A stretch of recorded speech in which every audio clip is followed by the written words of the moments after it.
우리는 혼전순결을 들을 때 어떤 생각이 들기 쉽나요? 다 큰 남녀가 자유롭게 선택해서 성관계 가질 수 있는 거 아닌가요? 건강한 남녀가 서로 사랑해서 성관계를 가지는 건 자연스러운 거 아닌가요? 피임만 잘하면 되죠. 우리는 이런 생각이 들 수 있습니다. 크리스천이든 크리스천이 아니든 말이죠. 그래서 혼전순결에 대해서 말하는 기독교를 볼 때 편협하고 시대에 뒤떨어지고 인생을 즐길 줄 모르는 종교 같죠. 적절한 설명 없이 그저 안 된다고 말하는 분들을 보면 반감도 쉽게 생깁니다. 저는 오늘 차분히 왜 혼전순결이 우리에게 더 좋은지 설명해 드리려고 하는데요. 이미 성관계를 가지신 분들께서도요, 오늘부터 혼전순결을 추구하는 게 훨씬 더 행복하다는 것에 대해서 알려드리고자 합니다. 먼저 우리가 성관계에 있어서 모두가 동의할 수 있는 부분부터 시작해보죠. 우리가 동의할 수 있는 부분 첫 번째, 성관계는 우리에게 중요합니다. 이 중요성을 알 수 있는 단적인 예로 그냥 폭력보다 성폭력은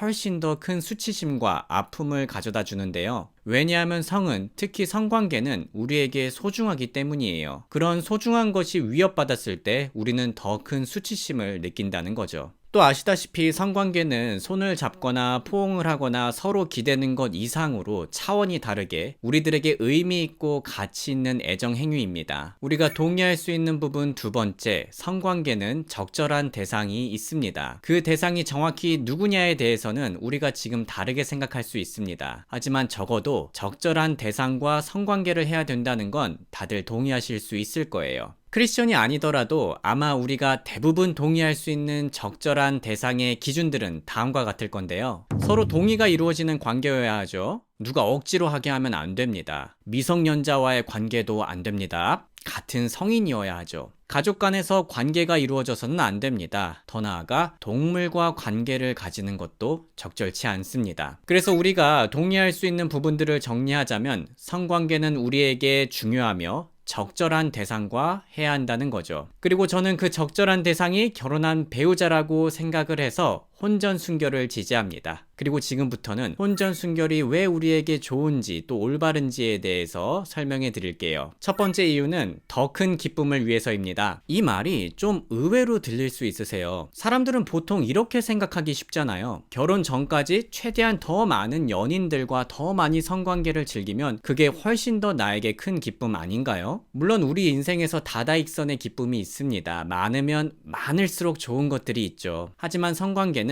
나와 배우자와 단 둘이서 즐길 때 우리 인생에 가장 큰 기쁨을 가져다 줍니다. 2025년에 나온 한 학술지를 통해 우리는 결혼 전 성경험이 결혼 후 성관계에 안 좋은 영향을 미친다는 것을 알 수 있습니다. 그 학술지의 일부를 공유하자면요. 과거가 현재를 괴롭히다. 참여자들이 공유한 마지막에 예상치 못한 경험은 과거의 성적 경험이 현재의 결혼 생활에 영향을 미쳤다는 점이었다. 이는 다른 파트너와의 실제적인 성적 관계이든 음란한 콘텐츠를 시청하는 것과 같은 디지털 경험이든 모두 포함된다. 이러한 과거의 경험들은 현재의 배우자와의 관계를 그 기억이나 장면들과 비교하게 만들었고 그 결과 성적 불만족을 초래하였다. 챈들러님은 이를 다음과 같이 표현하였다. 나는 스스로에게 이렇게 말하고 있더라고요. 첫 번째 여자친구는 이런 걸 해줬는데 당신은 안 해. 그러면 기대가 생기죠. 기대가 생겨요. 그런데 이게 맞는 걸까요? 아내도 이렇게 해야 하는 걸까요? 왜 아내는 저걸 안 할까요? 제가 무슨 말 하는지 아시겠죠? 그런 모든 비교 말이에요. 비슷한 맥락에서 마야님은 이렇게 말했습니다. 다른 사람들에 대한 기억이요. 그걸 정말 많이 다뤄야 했어요. 아니면 남편과 함께 있으면서도 제 마음이 다른 곳으로 가고 방황하게 되더라고요. 사실 만약 우리가 음란물을 본다면 그것만 하더라도 우리 부부관계에 좋지 않은 영향을 끼칠 수 있습니다. 내 배우자와 성관계를 가질 때 내 배우자가 아니라 음란물에 나온 사람을 기억하게 되니까요. 우리가 디지털 형식으로만 본 음란물도 이렇게 악영향을 끼치는데 혼전 성관계는 우리에게 얼마나 더 큰 악영향을 끼치게 될까요? 훨씬 더 나쁜 영향을 끼치게 됩니다. 우리가 과거에 직접 보고 듣고 느낀 거니까요.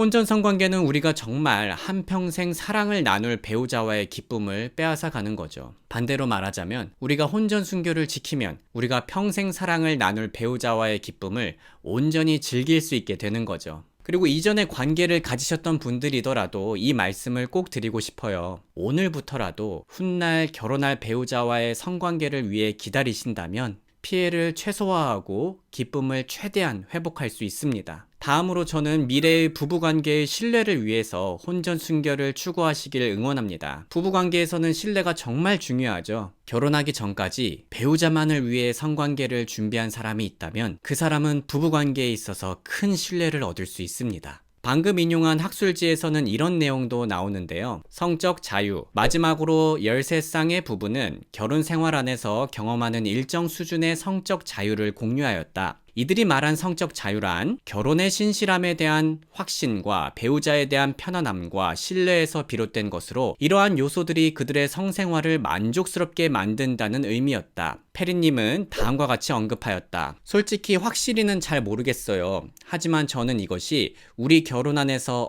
그러니까 성적인 절제를 갖게 해준다고 느껴요.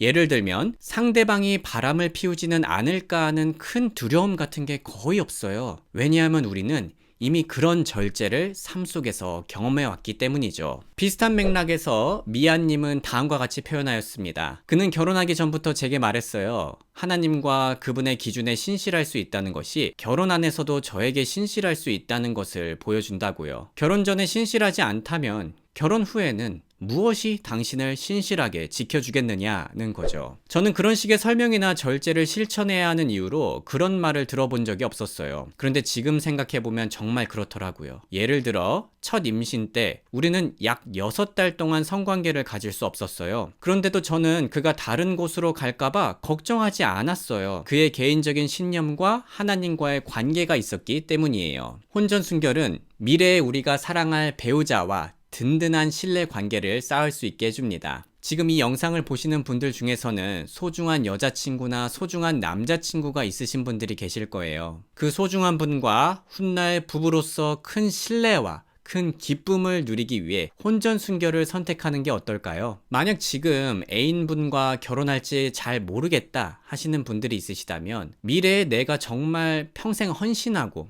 함께할 배우자와의 신뢰와 기쁨을 위해 혼전순결을 선택하는 게 맞지 않을까요? 다음으로 저는 태어날 수 있는 아기를 위해서 혼전순결을 추구하시길 응원합니다. 물론 피임이 가능합니다. 하지만 100% 확실한 피임은 없죠. 성관계를 가지면 아이는 언제든 생길 수 있습니다. 우리가 우리에게 중요한 성관계의 적절한 대상을 알고자 할 때 우리는 성관계를 통해서 태어날 수 있는 아기를 고려해야 합니다. 왜냐하면 성관계는 기쁨을 주지만 단순히 기쁨만을 위한 것은 아니기 때문이죠. 성관계는 우리에게 소중하고 놀라운 생명을 선물해주는 행위입니다. 그리고 그 아기가 태어났을 때 우리는 그 아기의 부모님이 서로 가져야 할 가장 이상적인 관계가 무엇인지 알고 있습니다. 부부관계죠. 남편과 아내의 관계입니다. 우리나라에서 많은 분들이 미래에 가지게 될 아이들을 위해서 정말 잘 준비하려고 합니다. 그래서 아이가 태어나기 전부터 직장이라든지 집이라든지 여러 가지 완벽하지는 않더라도 최선을 다해서 준비합니다. 그렇게 미래의 아이를 위한 준비들 중 가장 기본적이고 중요한 준비는 엄마와 아빠가 부부관계로 함께하는 겁니다. 마지막으로 하나님의 말씀을 지키기 위해서 혼전순결을 하시길 응원합니다. 이 부분은 크리스천으로서 매우 중요합니다. 사실 가장 중요한 부분이에요. 하나님의 말씀인 성경은 성관계의 올바른 대상으로 결혼한 배우자를 얘기하고 있습니다. 창세기 2장 24절 그러므로 남자는 아버지와 어머니를 떠나 아내와 결합하여 한 몸을 이루는 것이다. 고린도전서 7장 2절 3절 그러나 음행에 빠질 유혹 때문에 남자는 저마다 자기 아내를 두고 여자도 저마다 자기 남편을 두도록 하십시오. 남편은 아내에게 남편으로서의 의무를 다하고 아내도 그와 같이 남편에게 아내로서의 의무를 다하도록 하십시오. 이 말씀에서 알 수 있듯이 하나님께서는 부부관계 밖에서 이루어지는 성관계를 음행으로 보십니다. 그래서 이런 음행에 빠질 유혹을 피하기 위해서 자신의 아내와 자신의 남편을 두라고 얘기하고 있죠. 우리 크리스천들은 누구입니까? 단순히 교회를 나가는 사람들인가요? 아닙니다. 우리 크리스천들은 예수 그리스도의 복음을 믿은 사람들입니다. 그 말은 우리가 우리의 죄가 하나님 앞에서 심각하다는 것을 인정하고 회개하고 예수님을 우리의 구원자로 믿고 살아간다는 뜻입니다. 이때 우리가 가지는 회개의 자세는 등을 돌리는 것과 같아요. 죄나 다른 것들을 등지고 예수님께로 마음을 돌려서 이제는 예수님을 우리의 주님으로, 우리의 왕으로 섬기고자 하는 겁니다. 당연한 말이지만 예수님을 왕으로 섬기는 우리들이 따라야 할 것은 하나님의 말씀이고요. 지금까지의 내용을 정리해 보겠습니다. 우리 크리스천들은 정말 혼전 순교를 해야 하는지 확신이 안 설 때가 있어요. 하지만 우리가 혼전 순교를 지켜야 할 이유들에 대해서 하나씩 살펴보면 우리는 확신이 생길 수 있습니다. 첫 번째로 우리는 우리가 평생 사랑하며 함께 보낼 배우자와의 더 큰 기쁨을 위해 혼전 순교를 지켜야 합니다. 그리고 우리는 가장 신뢰할 수 있는 배우자가 되기 위해 혼전 순교를 지켜야 합니다. 우리는 우리에게 태어날 수 있는 소중한 아이를 위해 혼전 순교를 지켜야 합니다. 우리는 예수님을 왕으로 섬기는 자들로서 혼전 순교를 지켜야 합니다. 또는 지키지 않으신 분들이 계시다면 지금부터라도 진심으로 회개하고 예수님을 사랑하며 그분의 말씀을 지켜야 합니다. 목회자로서 적어도 저는 그런 오해가 없었으면 합니다. 우리가 하나님의 말씀을 잘 지키고 순종했을 때 그건 우리가 덜 기쁘고 덜 만족스럽고 덜 자유로운 인생을 산다는 뜻이 아닙니다. 우리를 사랑하시는 하나님께서는 우리의 기쁨을 소홀히 여기지 않으십니다. 오히려 우리가 하나님의 말씀대로 배우자와 성관계를 시작하면 인생에서 훨씬 더 오랫동안 큰 기쁨과 만족과 자유를 누릴 수 있습니다. 하나님의 말씀 안에 있을 때 물 안에 있는 물고기처럼 자유로워질 수 있다는 거죠. 그 기쁨과 만족을 최대한 많이 누리는 저와 여러분들이 되길 주님의 이름으로 소원합니다. 그리고 크리스천이 술을 마셔도 되나요? 크리스천이 담배를 펴도 되나요? 혹은 크리스천이 문신해도 되나요? 이런 질문에 대해서 궁금하신 분들께서는 이 영상들을 확인해 주세요.